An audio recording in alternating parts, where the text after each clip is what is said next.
A Qualicorp acredita que tudo isso vai passar. Mas enquanto não passa, investimos mais de 14 milhões para ajudar o Brasil a combater a pandemia. No Rio e em São Paulo, a Qualicorp se associou a grandes empresas para entregar 345 leitos ao sistema público de saúde. Milhares de vidas estão sendo salvas. Juntos, daremos a volta por cima.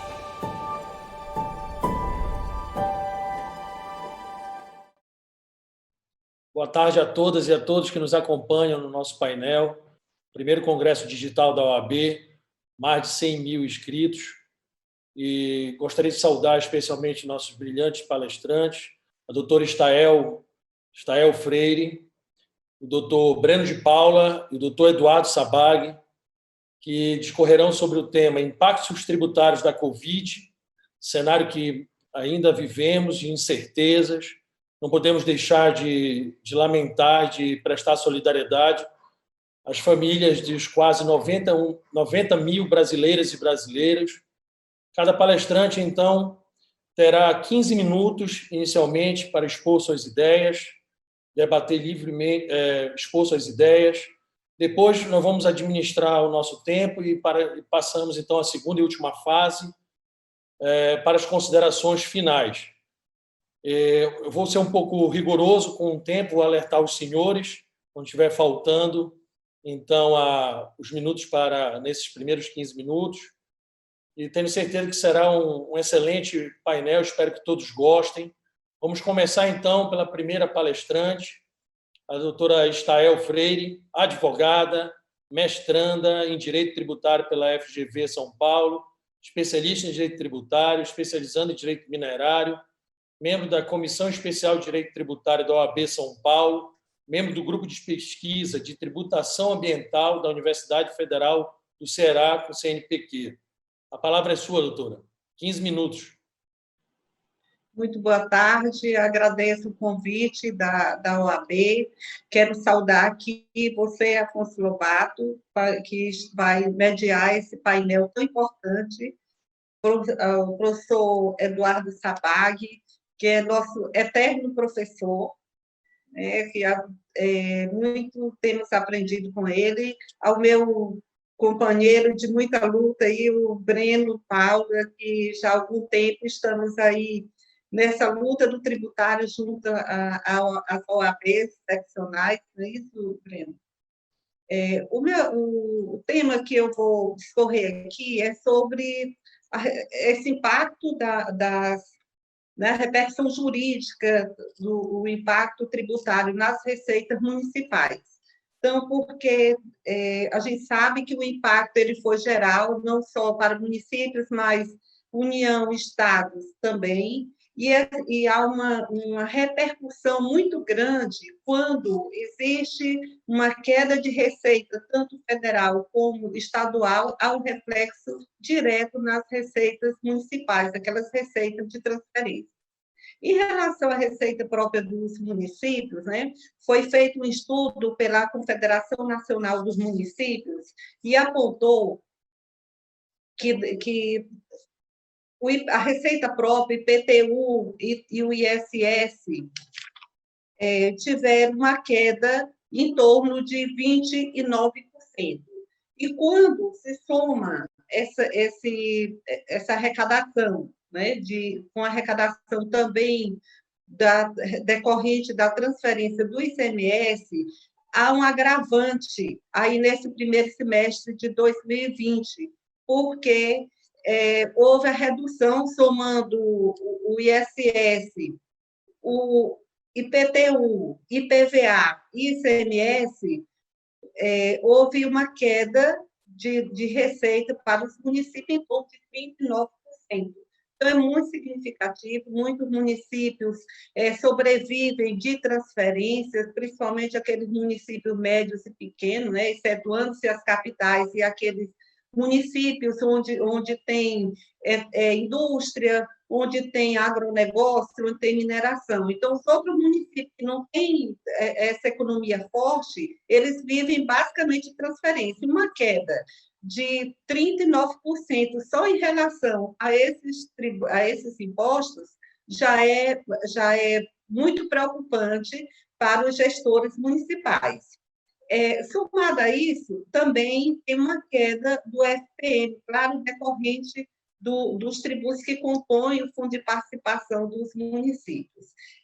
No ano passado, a receita de IPTU chegou em torno de todo o Brasil, todos os municípios, em torno de 52 bilhões de reais.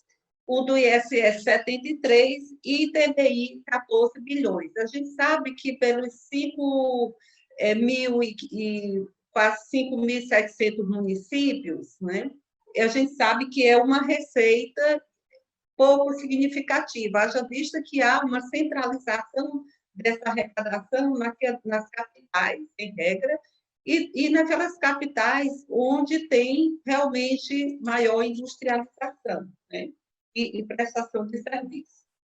Em relação às receitas de transferência dos municípios, eu quero fazer aqui uma observação em relação ao artigo 158, né, aquelas transferências previstas no 158, e também no artigo 20 da Constituição Federal, que é aquela transferência da CEFIM, da Compensação Financeira de Exploração Mineral. Em relação ao artigo 158, o imposto de renda retido na fonte é uma receita significativa, mas com o fechamento do comércio, da indústria, né, e também das obras de construção, houve uma redução dessa receita de imposto de renda retido na fonte. Alguns municípios, desde 2015, não estão fazendo essa retenção no imposto do imposto de renda retido na fonte, haja vista a solução de consulta COSIT 166 de 2015, que considerou como receita do imposto de renda retida na fonte para os municípios, né? O município poderia utilizar somente aquelas decorrentes de vencimento de servidores e empregados. Posteriormente, em 2018, teve uma decisão do TRF4,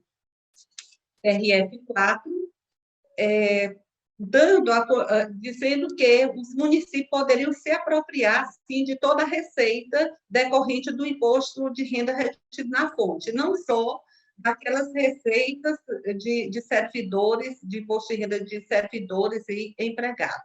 Então, isso aí foi um avanço para os municípios, mas nem todos os municípios continuam realizando essa apropriação dessa tão importante receita, principalmente onde ocorrem grandes obras, né?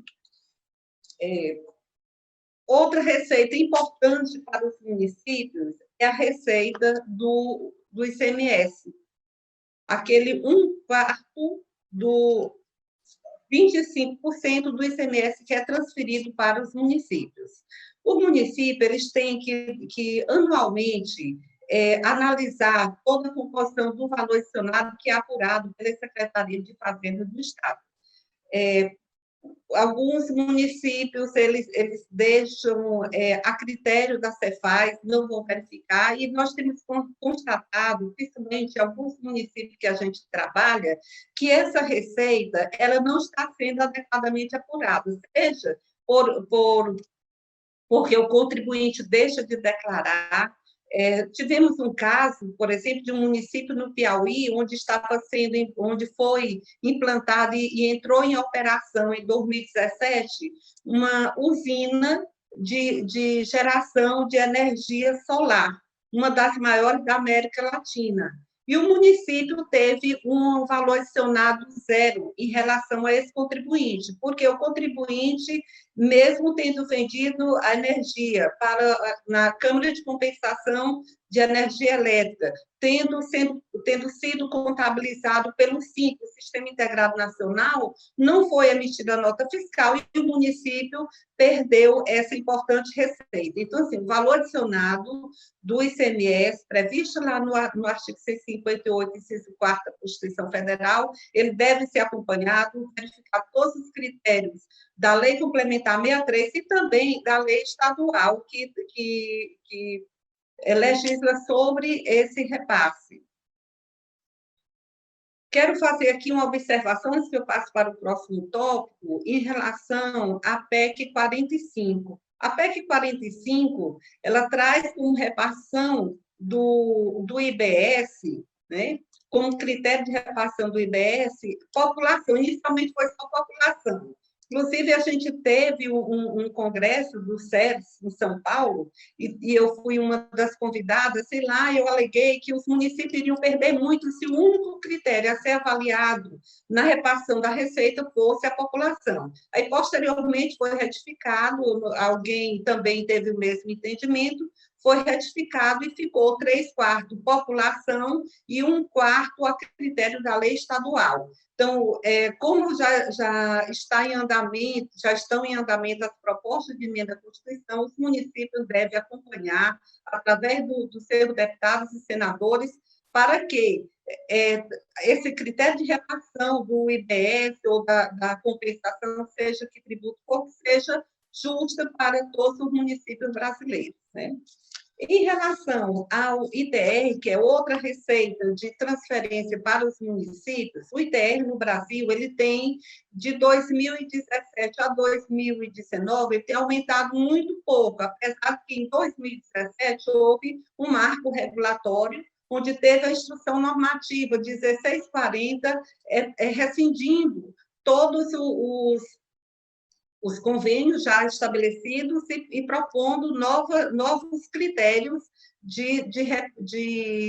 novos critérios para a avaliação e para firmar os convênios dos municípios com a Receita Federal do Brasil. Então, o comportamento da Receita não tem aumentado, muitos municípios estão fora, a Receita Federal tem incentivado ultimamente.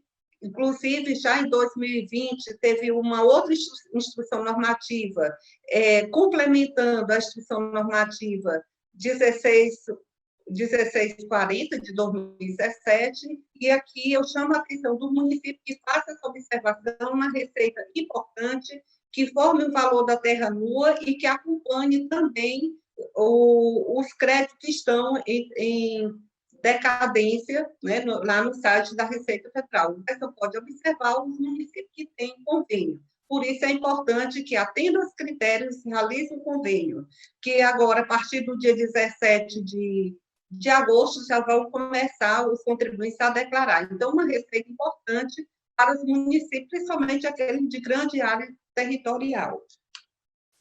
Em relação ao IPVA, é simples a repartição, mas também pode ocorrer alguma diferença, né? A outra situação que eu quero colocar aqui, que já não é mais lá no artigo 158, na repartição, mas é uma receita, também não é a receita tributária, é uma receita patrimonial, que é a da compensação financeira pela exploração de minerais. Em 2017, teve um marco regulatório da mineração, onde foram editadas 3 medidas provisórias, 2 delas foram convertidas em lei, que foi a medida provisória 589, que foi convertida na lei 13.540, que essa lei ela alterou base de cálculo, alíquotas e também a incidência da CEFIM, dessa compensação financeira de exploração mineral. Esta compensação financeira de exploração mineral, ela é importante não só para aqueles municípios mineradores, onde ocorre realmente a exploração mineral, mas é importante também para os municípios afetados pela mineração, onde tem ferrovias, onde tem barragem de rejeitos, onde tem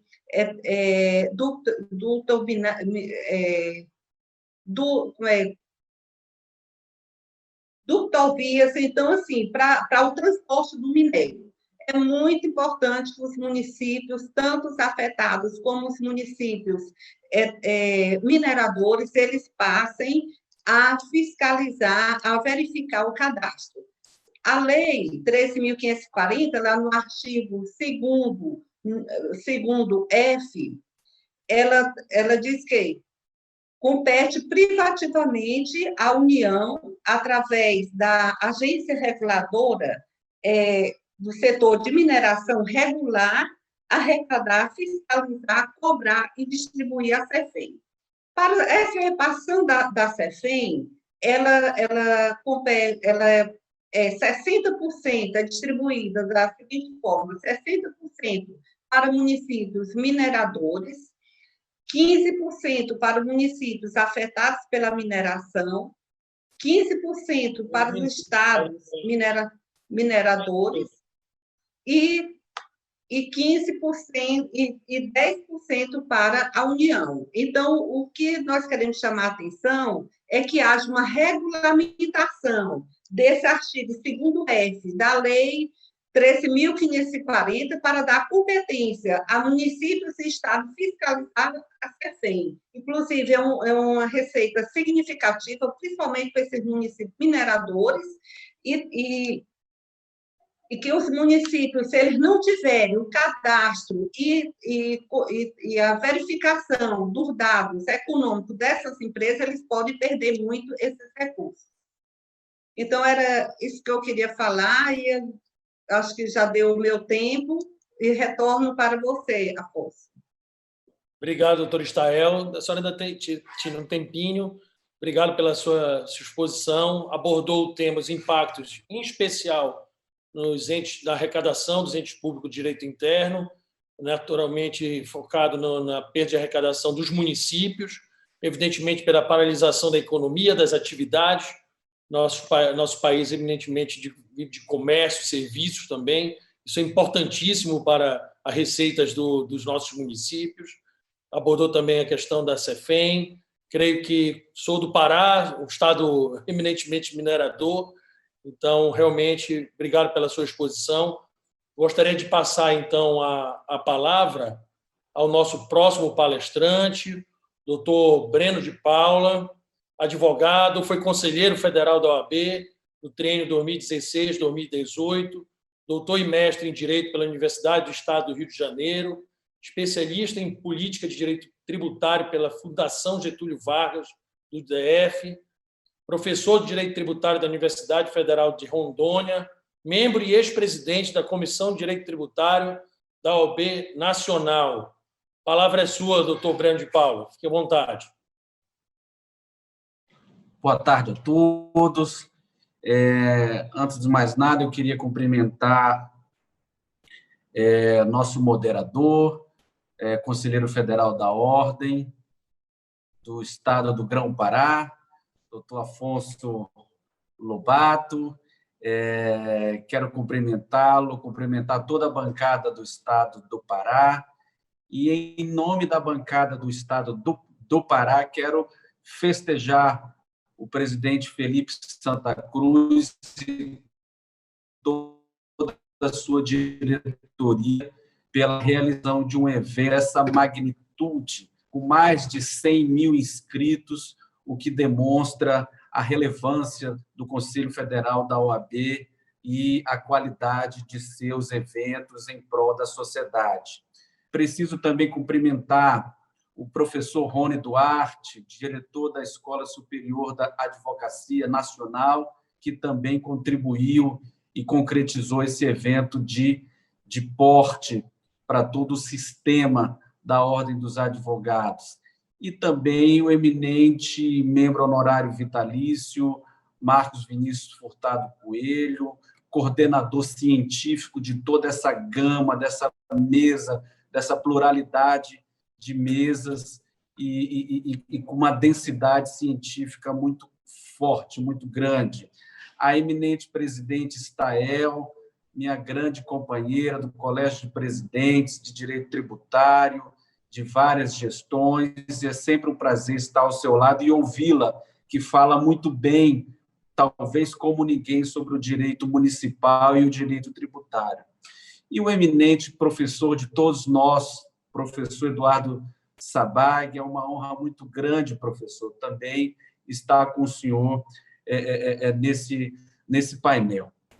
E já entrando de carrinho, já que o Afonso deve 2 camisas do Paysandu e não somente uma, já entrando de carrinho no nosso tema, a primeira coisa que eu gostaria de me posicionar, né, é que a crise sanitária, o estado de pandemia deflagrado pela Organização Mundial de Saúde, ele demanda uma atuação do Estado.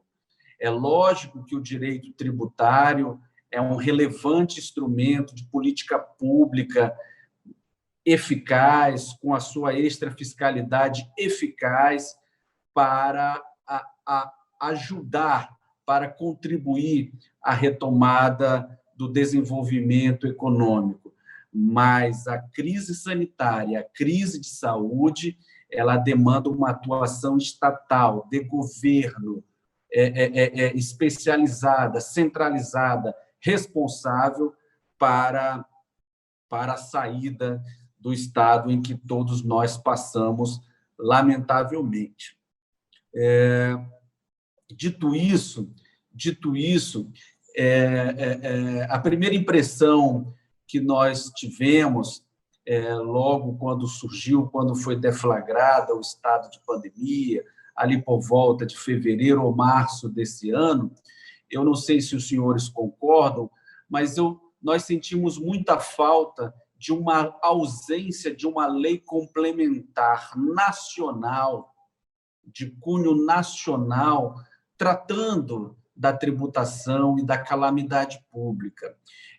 Na Constituição Federal de 1988, nós verificamos a existência de alguma anotação sobre tributação e calamidade pública ali nos empréstimos compulsórios, no artigo 148, nos impostos extraordinários, do artigo 154.1, mas nós não percebemos, e eu senti muita falta de uma lei complementar, de uma política nacional utilizando o direito tributário na sua extrafiscalidade, na sua interdisciplinaridade, para ajudar todo esse contexto de calamidade pública.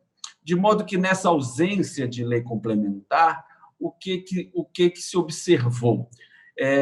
De antemão, o Supremo Tribunal Federal chama para si esse debate e fala que a competência para tratar dessas questões sanitárias seriam dos estados e dos municípios.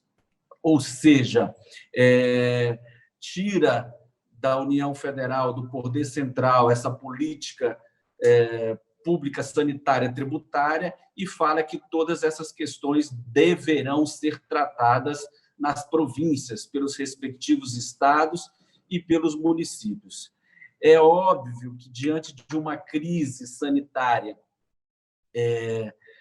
forte, onde a iniciativa privada está paralisada, as suas atividades econômicas estão obstadas, o primeiro golpe, a primeira consequência muito forte é uma crise econômica talvez sem precedentes.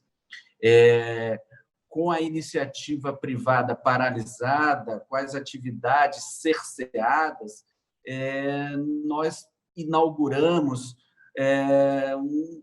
um estado talvez de incapacidade contributiva, ou seja, não obstante a realização dos fatos geradores, não obstante a materialização das obrigações tributárias, nós verificamos uma falta de aptidão, de apetite tributário dos contribuintes para cumprir as suas obrigações fiscais.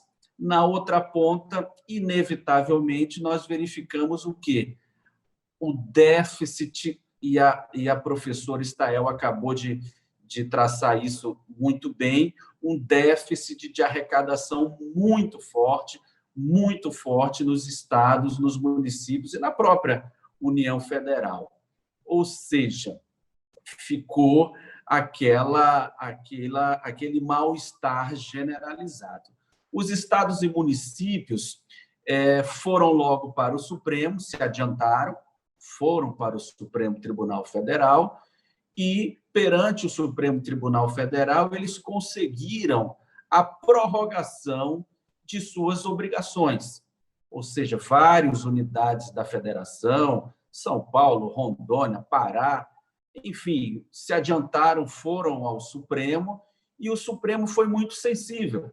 Verificou que, diante desse cenário, desse lamentável cenário sanitário com consequência econômica, os estados precisavam prorrogar as suas obrigações fiscais e constitucionais perante a União Federal, né? E os municípios foram atrás, mas os contribuintes não tiveram a mesma sorte. O Supremo Tribunal Federal, logo no começo, os contribuintes foram as federações, Fiesp, CNI, fomos para o Supremo Tribunal Federal defender a mesma tese. Olha, diante desse momentâneo ausência de capacidade contributiva, eu peço que prorrogue, eu peço que suspenda as minhas obrigações tributárias. O Supremo Tribunal Federal, nesse momento, foi mais firme. Olha, a moratória é uma questão, afeta a lei, e o judiciário não vou invadir essa questão, somente por intermédio de lei é que pode ter essas prorrogações. Ou seja, ficamos, como diz o ditado, cada um com o seu cada um, né? Os contribuintes ficaram com essa situação. Diante dessa falta, diante dessa anômala falta de uma lei complementar norteadora, né, central, ditando, o que nós observamos? Nós observamos os estados e municípios adotando essa política extrafiscal. Lamentavelmente, nós constatamos na crise sanitária uma falta de unicidade de política pública, né? Ficou muito claro que governo federal central e estados federados não dialogaram muito bem quanto à política sanitária adequada. E o direito tributário, cada um, dentro da sua esfera de federação, começou a fazer as suas prorrogações, o Simples Nacional, as moratórias, prorrogações, novo refis, mas muito tímido, né? Ficou aquela mais uma vez, eu não gosto de falar, mas eu vou falar, aquele manicômio de legislação para tudo quanto é lado, né? A União Federal, os estados e os municípios também tentando destravar a economia para a retomada e utilizando o direito tributário nesse sentido, mas com resultados de pouca eficácia, né? Quando nós pensamos que nós estamos numa calamidade pública, nós estamos falando numa calamidade pública que a gente não sabe o dia de amanhã, né?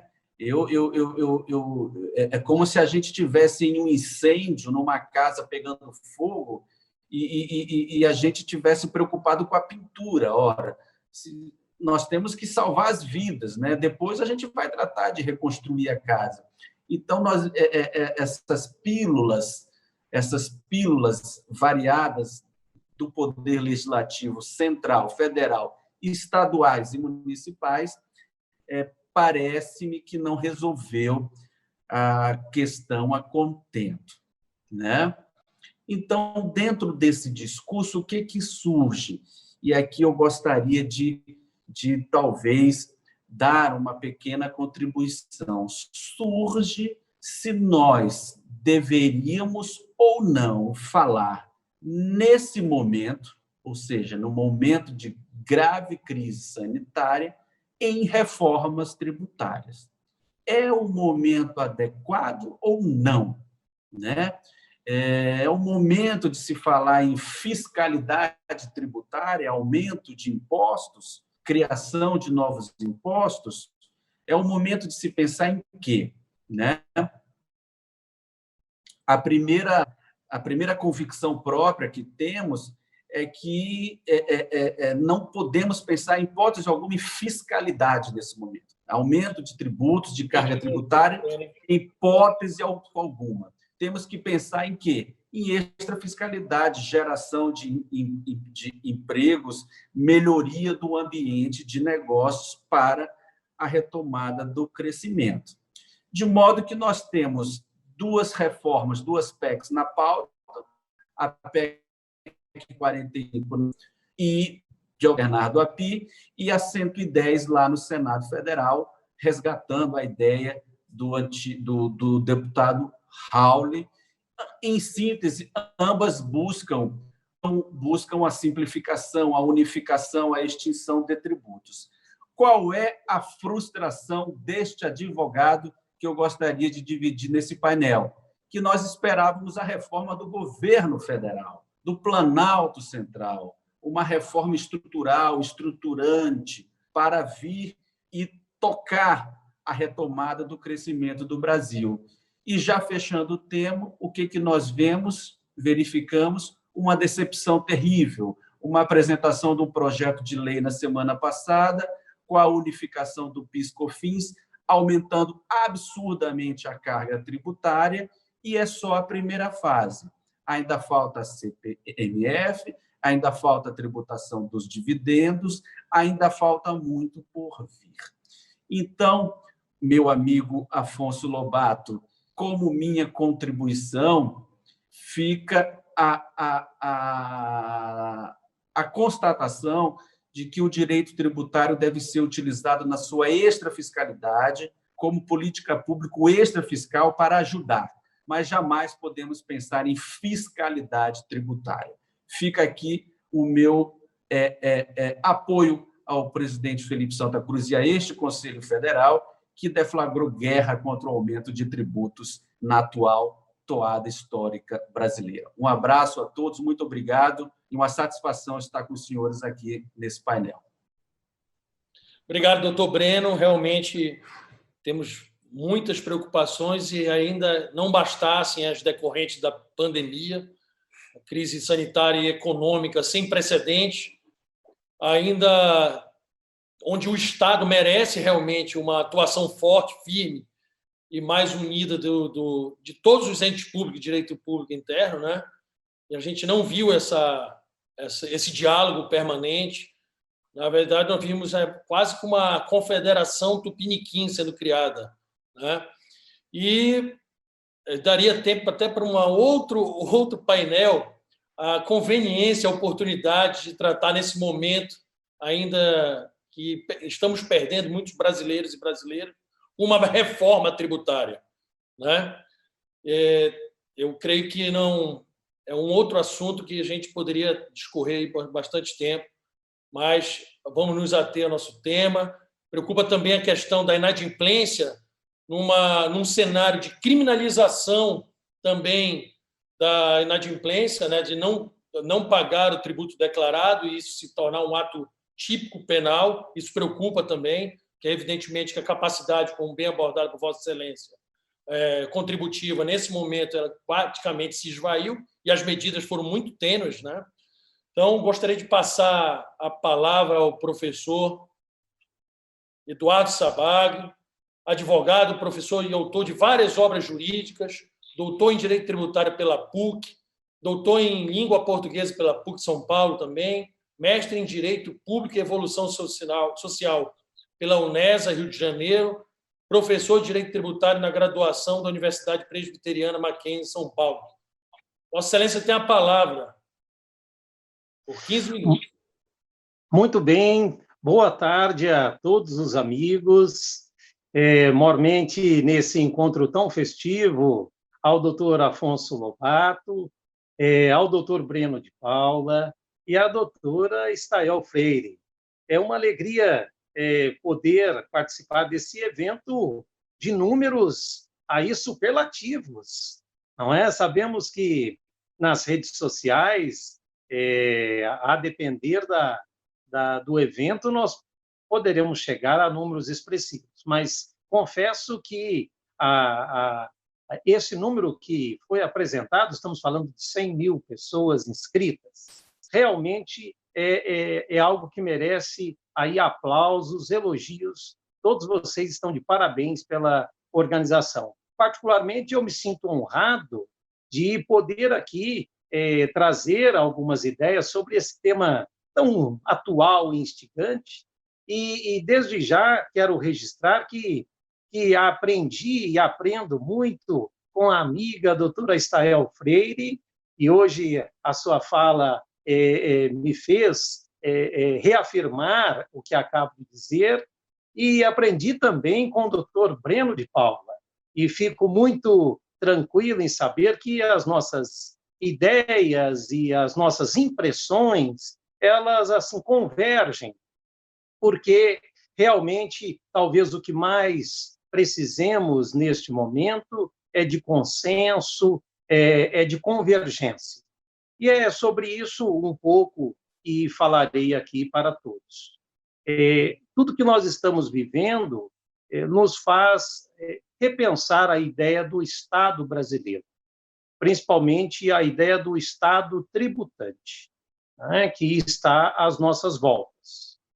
E quando eu falo tudo, eu me refiro naturalmente a esse momento limítrofe, atípico, ímpar, singular, que é o momento da crise que impactou sensivelmente a vida de todo brasileiro, quer seja pessoa física e até mesmo as pessoas jurídicas, de uma forma inesquecível. Isso ficará em nossas mentes, nas mentes dos adultos, nas mentes das crianças. E tudo isso, como eu falava, tem que servir para algo positivo. E a positividade nas ações pressupõe a reflexão, a conversa, o diálogo, o debate. É o que estamos fazendo aqui e agora. Então, a posição do Estado brasileiro no tocante à tributação sempre foi uma posição, digamos, monotemática. Um Estado que tributa diante de um contribuinte que luta para pagar o tributo. Não é mesmo? Então, um Estado que tributa e um contribuinte que luta para pagar o tributo. A repetição da minha fala serve para mostrar que o pagamento de tributo no Brasil nunca foi algo simples, porque a carga tributária a que todos se submetem, e isso é algo de sabença geral, é uma carga tributária opressora, iníqua, que torna o pobre mais pobre, que inibe os investimentos externos, que faz com que as empresas não progridam, que faz com que o empregador não contrate. Isso não é novidade. Isso era o Brasil. Antes da crise do Covid. Era o Brasil. Imaginem, meus queridos amigos, doutores, que, mesmo diante de um cenário pré-pandemia, que estava longe de ser favorável, longe, imagine uma crise sanitária como essa aqui, que é uma crise multissetorial, apresentando-se e mostrando as suas garras diante desse quadro desfavorável. É fácil perceber que nós chegamos a uma situação limítrofe. E aquele Estado que agia de modo monotemático, tributando, como nós dizemos, né, enchendo as burras do Estado com uma tributação que chega a ser confiscatória, ficou agora numa situação delicadíssima. Porque a pergunta é a seguinte: onde está aquele contribuinte que, mesmo lutando para pagar, não se apresenta aqui e agora? É claro que não vai se apresentar aqui e agora, porque para se pagar o tributo, há necessidade de se realizar o fato gerador, para que nasça a obrigação tributária. Nós conhecemos os fatos geradores: eu preciso prestar serviço, eu preciso circular uma mercadoria, eu preciso me tornar proprietário de um bem. Agora, todas essas situações, elas pressupõem signos presuntivos de riqueza. E a riqueza, ela existe numa situação desfavorável como essa? Não. Nós estamos assistindo a um quadro avassalador e crescente de pobreza no Brasil.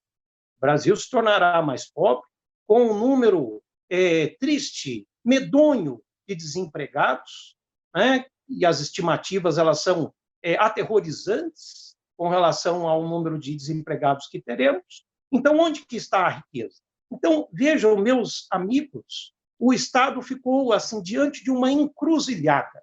Ele que toda a vida tributou, ele que toda a vida acompanhou o adimplemento das obrigações tributárias, com as multas prontas para serem aplicadas diante de um inadimplemento obrigacional, com os executivos fiscais prontos para serem impostos ao contribuinte diante de um inadimplemento.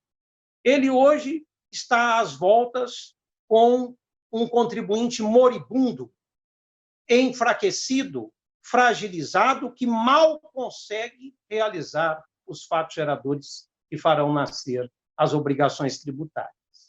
Então, como eu falei no começo, tudo isso serviu e serve para que nós repensemos o papel do Estado brasileiro como federação. A doutora Stael também nos ensinou sobre a questão da repartição de receitas. A repartição de receitas, ela funciona maravilhosamente bem, desde que haja a recolha do tributo. Você tem um ICMS poupudo, você vai ter os municípios se beneficiando da repartição.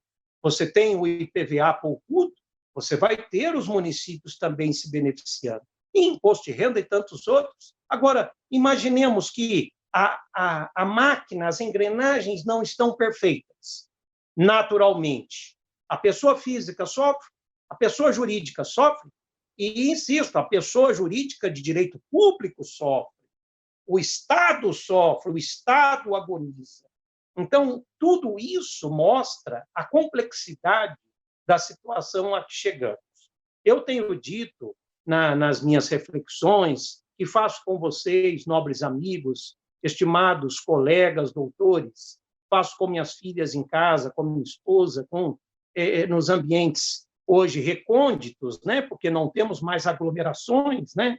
Eu tenho dito que é um fato tão novo e tão complexo que, se nós pensarmos dentro da caixinha, como toda a vida pensamos, o direito tributário, talvez fiquemos muito distantes de algo que se pareça com solução, se é que ela existe.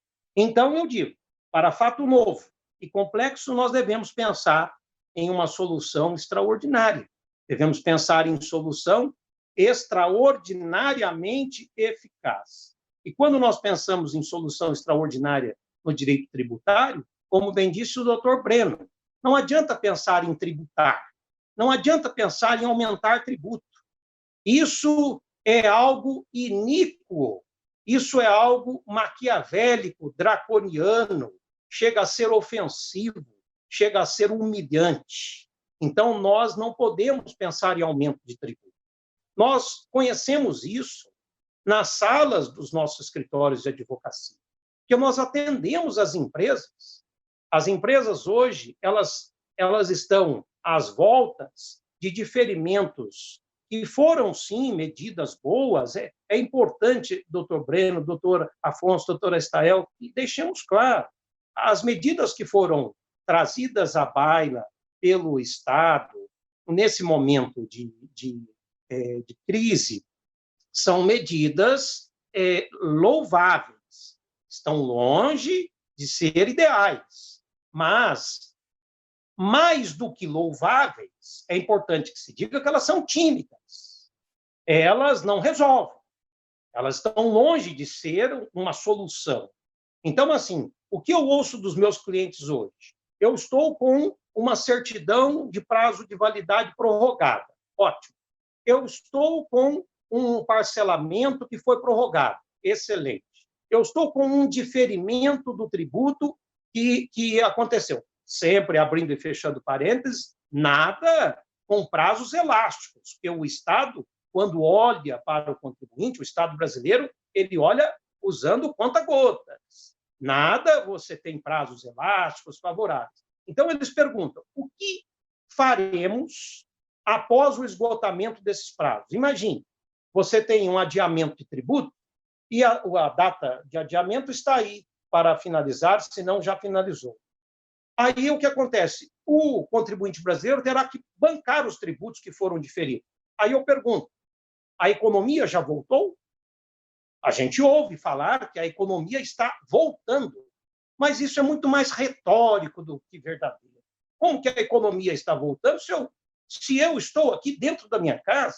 Se todos os nossos ilustres ouvintes estão nas suas casas, boa parte dos que estão nos assistindo, isso é retórico. A economia voltar significa o quê? A máquina girar e em velocidade.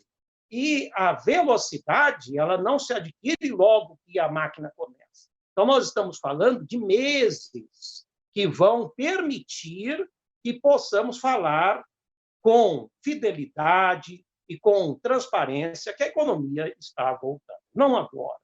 Então, o que eu quero deixar claro aqui, para além de uma reflexão sobre esse momento crítico, e até endosso as palavras do doutor Breno e da doutora Estael quanto às impressões que aqui trouxeram, é que existem alguns pontos da legislação tributária que nós precisamos enfrentar para que se pense em fluxo de caixa para as empresas, para que se pense em fôlego na economia.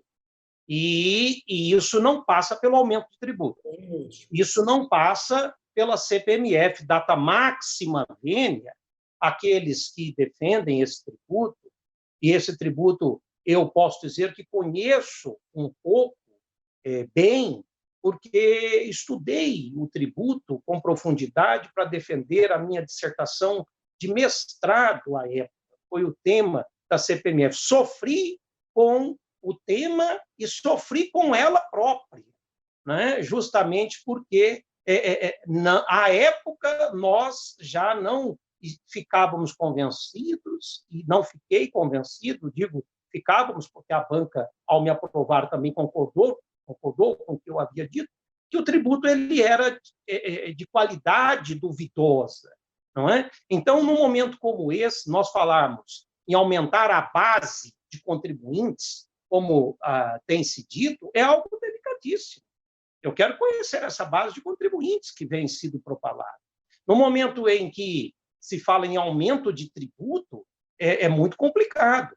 E eu sei que o meu tempo já está se esgotando, mas é importante também aqui dizer que, nesse contexto de ambiente de reforma tributária, doutor Breno, doutora Estael, doutor Afonso, para não falar em se é o momento adequado ou não, eu quero deixar aqui registrado algo importantíssimo. Nós só podemos falar em reforma se houver consenso. Eu vou repetir a frase. Só se fala em reforma se houver consenso. Então, nós estamos falando em reforma, só que tem um capítulo 1 do livro. Esse é o capítulo 2.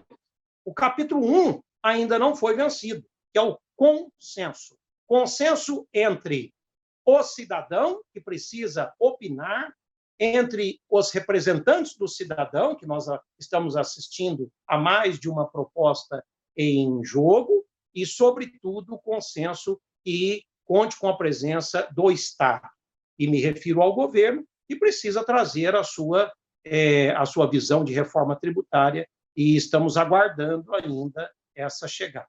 Então, com isso, eu me despeço, agradecendo a oportunidade de falar a todos, e deixo aqui o meu muito obrigado, a minha alegria, porque aprendi demais com os doutores. Um grande abraço. Obrigado, doutor Eduardo Sabag, pela excelente fala. contribuiu sobremaneira para o nosso painel, como todos os outros palestrantes, doutor Estael Freire, doutor Breno de Paula. Nós temos ainda algum tempinho, nós temos 9 minutos para as considerações finais. Infelizmente, nós não temos a dinâmica do debate, a participação do público, mas quem sabe no próximo nós já teremos essa nova experiência.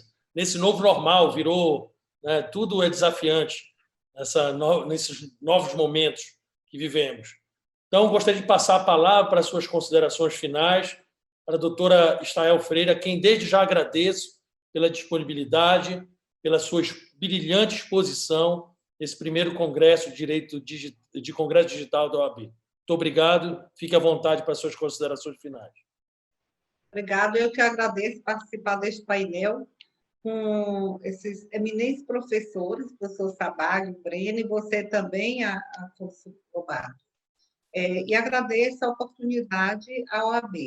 Eu também considero que não é um momento, né, de aprovação de uma reforma que deve ter um significado muito grande, não só para a economia, mas para todos os cidadãos, né? Um momento que nós estamos vivendo essa pandemia, então o momento deve ser posterior, com um estudo, com profundidade dessas questões, né?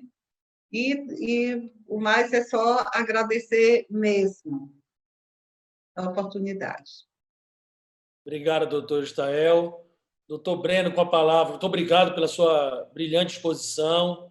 Prazer, você que foi conselheiro federal. Meu abraço, meu agradecimento por ter servido também a nossa instituição. O senhor tem a palavra. Obrigado, eminente amigo Afonso. Quero também cumprimentar os demais professores. Foi muito bom constatar essa convergência, essa consensualidade, e nessa expressão de consensualidade e convergência que eu gostaria de contribuir mais 30 segundos, inclusive para a advocacia. O futuro da advocacia no direito tributário pós-pandemia. Nós temos uma dívida ativa de 5 trilhões de reais.